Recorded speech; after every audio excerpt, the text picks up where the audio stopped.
Benvenuti nei segreti di Venezia. Come vedete, e memorizzatelo bene, siamo a Piazza San Marco, nel cuore della nostra amata Venezia. Questa piazza non è solo un simbolo cittadino, ma un vero e proprio libro di pietra che racconta secoli di storia, cultura e ingegno veneziano. Ma cosa c'entra la piazza principale con la storia di Bartolomeo Colleoni?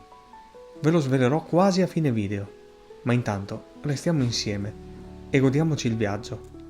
Guardiamo con attenzione ciò che i dintorni di questo luogo tanto iconico quanto unico hanno da offrire. Addentrandoci a piccoli passi, infatti, sulla sinistra della piazza, giungeremo, attraversando un elegante colonnato, al bacino Orseolo, un luogo che, nella mia testa, è sempre stato la Piccadilly Circus delle gondole. In un parallelismo che spero mi concederete. Qui le gondole si muovono con un via vai incessante, quasi coreografato, proprio come i celebri bus a 2 piani di Londra che percorrono instancabili le sue strade. Questo angolo di Venezia, spesso trascurato, è in realtà uno spettacolo in sé, dove le imbarcazioni si incrociano e i gondolieri preparano le loro barche per l'inizio di una nuova giornata. Lasciandoci alle spalle questo pittoresco angolo, torniamo poi ad ammirare la Basilica di San Marco e il suo omonimo campanile, che si staglia fiero nel cielo veneziano. La mattina presto è sempre il momento ideale per visitare la città. Meno turisti, meno confusione, meno traffico nei canali e, incredibile ma vero, si può scoprire che i veneziani esistono.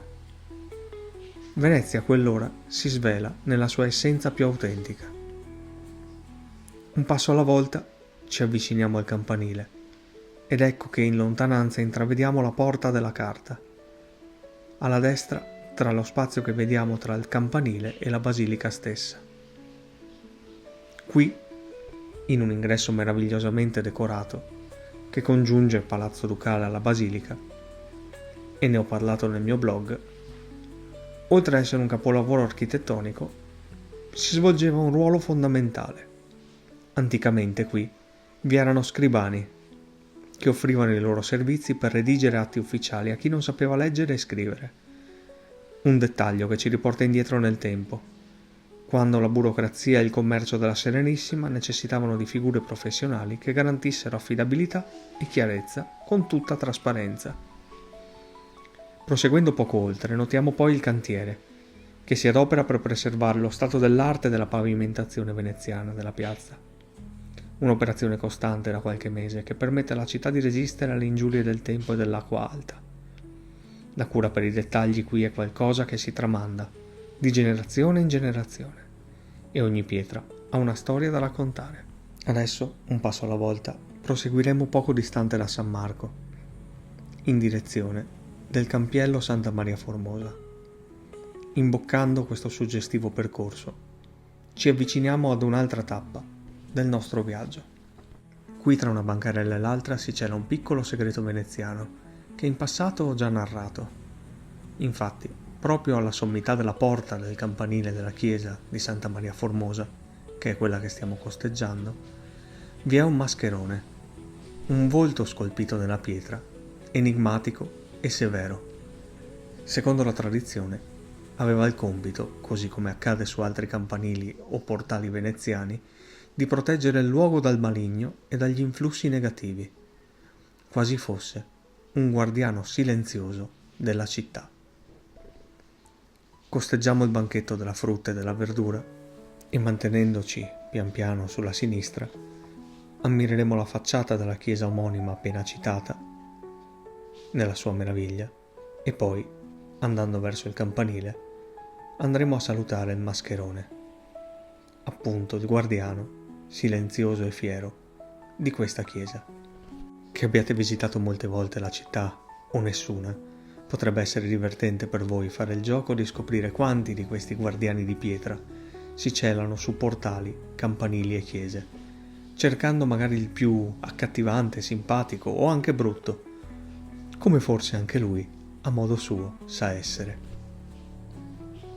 Salutato il mascherone, ci spostiamo poi verso Calle Longa Santa Maria Formosa, dove ci attende un'altra incredibile scoperta. Qui, tra le calli più nascoste, si cela un altro gioiello, che è dedicato agli amanti dei libri. Vi parlo infatti, come già fatto anche nel blog, della libreria Acqua Alta. Un luogo unico al mondo dove materiali di recupero, gatti e soprattutto libri e cartoline viaggiate storiche trovano casa in un perfetto equilibrio tra caos e poesia, che si innestano l'uno nell'altro in un mix unico. Non è raro poi trovare felini accovacciati tra i volumi o sulle cartoline, o, come oggi, vederne alcuni che si vanno a rifugiare sulle pile di libri, creando scenari degni di un dipinto. Un luogo dove la fantasia, il folklore e le tradizioni si sono intrecciate con la città. Ma le sorprese non finiscono qui. Arrivati al ponte dei Conzafelsi, vicinissimo alla libreria, eccoci di fronte a Palazzo Tetta, un palazzo penisola unico nel suo genere. Qui l'acqua sembra abbracciare l'edificio su 3 lati, creando un effetto scenografico che cattura l'attenzione di chiunque vi passi accanto.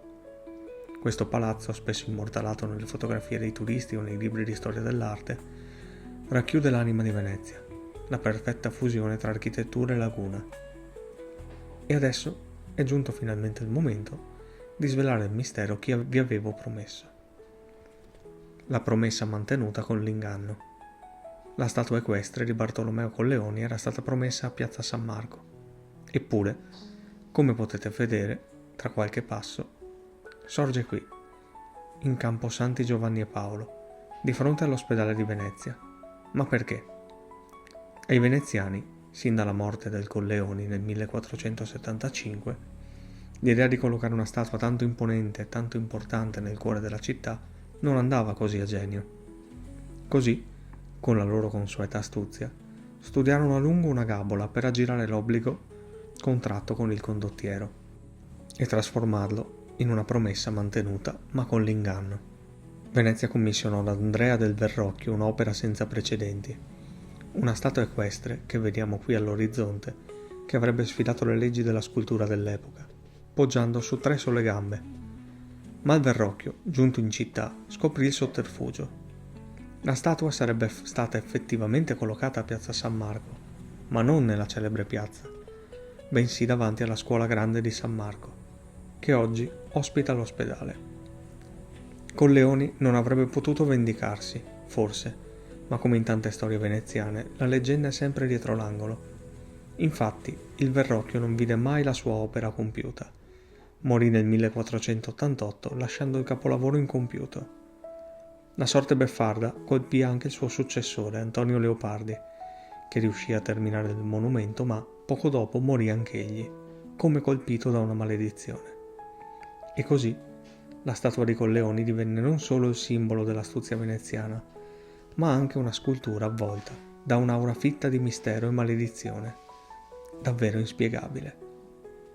Ecco quindi un altro tassello della meravigliosa e intrigante storia di Venezia, una città che con i suoi sotterfugi e le sue storie incredibili non smette mai di sorprendere chi ha occhi curiosi per scoprirla in maniera diversa ogni giorno.